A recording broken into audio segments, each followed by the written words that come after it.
حضرت یونس علیہ السلام کا قصہ۔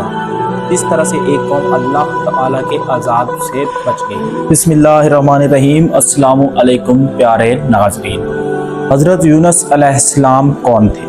وہ کس قوم کی طرف اللہ تعالیٰ کے نبی بنا کر بھیجے گئے تھے؟ اللہ تعالیٰ نے حضرت یونس علیہ السلام کی قوم کو عذاب سے کیوں بچا لیا؟ اور حضرت یونس علیہ السلام کشتی میں کیوں سوار ہوئے؟ اور حضرت یونس علیہ السلام کو سمندر میں کیوں پھینکا گیا؟ حضرت یونس علیہ السلام کی حفاظت ایک مچھلی نے کس طرح سے کی؟ اور اکثر پوچھے جانے والا کوسچن کہ حضرت یونس علیہ السلام مچھلی کے پیٹ میں کتنے دن تک زندہ رہے؟ بعض روایات میں آتا ہے کہ حضرت یونس علیہ السلام 3 دن تک مچھلی کے پیٹ میں رہے۔ بعض روایات میں آتا ہے کہ 8 دن تک، اور بعض میں 40 دن تک آتا ہے، اور کچھ میں یہ بھی ذکر آتا ہے کہ وہ صرف چند گھنٹوں کے لیے مچھلی کے پیٹ میں رہے۔ اور حضرت یونس علیہ السلام کو مچھلی نے اللہ تعالیٰ کے حکم سے کیسے ساحل سمندر پر پھینک دیا؟ اور اس کے علاوہ حضرت یونس علیہ السلام کی کس چیز نے دھوپ سے حفاظت فرمائی؟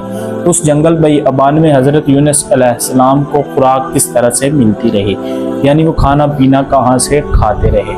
ان تمام حقائق سے پردہ اٹھاتے ہیں اس ویڈیو کی طرف اور چلتے ہیں ویڈیو کی طرف۔ حضرت یونس علیہ السلام اللہ تعالیٰ کے برگزیدہ بندے تھے۔ حضرت یونس علیہ السلام کو اللہ تعالیٰ نے قوم شعرا کی طرف نبی بنا کر بھیجا تھا۔ حضرت یونس علیہ السلام اللہ تعالیٰ کے برگزیدہ بندے اور نبی تھے۔ حضرت یونس علیہ السلام حضرت ابراہیم علیہ السلام کی اولاد سے تھے۔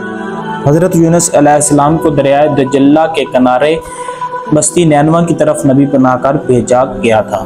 حضرت یونس علیہ السلام نے اللہ تعالیٰ کی تبلیغ شروع کی اور بستی نینوا کے رہنے والوں کو اللہ تعالیٰ کی وحدانیت پر ایمان لانے اور سیدھے راستے پر آنے کا حکم دیا۔ حضرت یونس علیہ السلام مسلسل کئی سال تک ان کو سمجھاتے رہے، لیکن وہ لوگوں نے اللہ تعالیٰ پر ایمان نہیں لایا اور نہ ہی حضرت یونس علیہ السلام پر ایمان لے کر آئے تھے۔ جب حضرت یونس علیہ السلام کو معلوم ہو گیا کہ یہ لوگ اللہ تعالیٰ پر ایمان لے کر نہیں آنے والے ہیں، اور وہ حضرت یونس علیہ السلام پر طرح طرح کے ظلم کرنے لگے، اور جو بھی ممکن تکلیف ہوتی حضرت یونس علیہ السلام کو وہ پہنچاتے، حضرت یونس علیہ السلام ان سے ناراض اور خفا ہو گئے۔ حضرت یونس علیہ السلام نے اپنے ہاتھ دعا کے لیے اٹھائے اور اس قوم کے لیے اللہ تعالیٰ سے عذاب طلب کیا، کیونکہ آپ اللہ کے نبی تھے اور یہ کام بھی اللہ کے حکم سے ہوا تھا، لہذا اللہ تعالیٰ نے عذاب نازل کرنے کا وعدہ فرما دیا۔ حضرت یونس علیہ السلام نے اپنی قوم کو عذاب کی چند کچھ نشانیاں بتائیں، جو کہ ہر قوم پر عذاب آنے سے پہلے اللہ تعالیٰ کی طرف سے ظاہر ہوتی ہیں، تاکہ اگر قوم سدھرے اور سیدھے راستے پر آئے تو اللہ تعالیٰ سے توبہ طلب کر سکے۔ اور حضرت یونس علیہ السلام یہ نشانیاں بتا کر رات کو چپکے سے اس بستی سے نکل گئے، اور یاد رکھیے کہ اس وقت اللہ تعالیٰ کا حکم اور وحی نہیں آئی تھی کہ اے حضرت یونس علیہ السلام اس بستی کو چھوڑ دو۔ حضرت یونس علیہ السلام اس بستی کو چھوڑ کر ایک دریا کے کنارے پر پہنچے، جو کہ دریائے فرات بتایا جاتا ہے۔ حضرت یونس علیہ السلام وہاں پہنچے تو آپ نے دیکھا کہ ایک کشتی بالکل تیار ہے، جو کہ مسافروں کو لے کر ایک جگہ سے دوسری جگہ جا رہی ہے۔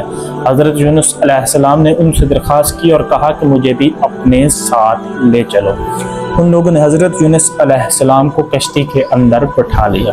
جب حضرت یونس علیہ السلام کشتی کے اندر بیٹھ گئے، سارا دن کشتی ٹھیک ٹھاک چلتی رہی۔ جب رات کا وقت ہویا تو کشتی ڈولنے لگے، اور ایسا محسوس ہونے لگا کہ جیسے ہی کشتی اگلے ہی لمحے ڈوب جائے گی۔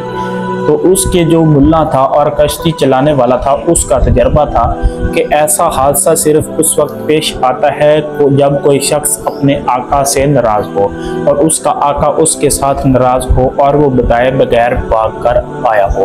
تو حضرت یونس علیہ السلام کو خیال آیا کہ میں ہی ایسا شخص ہوں جو کہ اپنے آقا اللہ تعالیٰ سے ناراض ہو کر اور اس کی قوم سے ناراض ہو کر ادھر کی طرف نکل آیا ہوں، اور میرا آقا مجھ سے ناراض ہے اور میں اپنے آقا کا بھاگا ہوا بندہ ہوں۔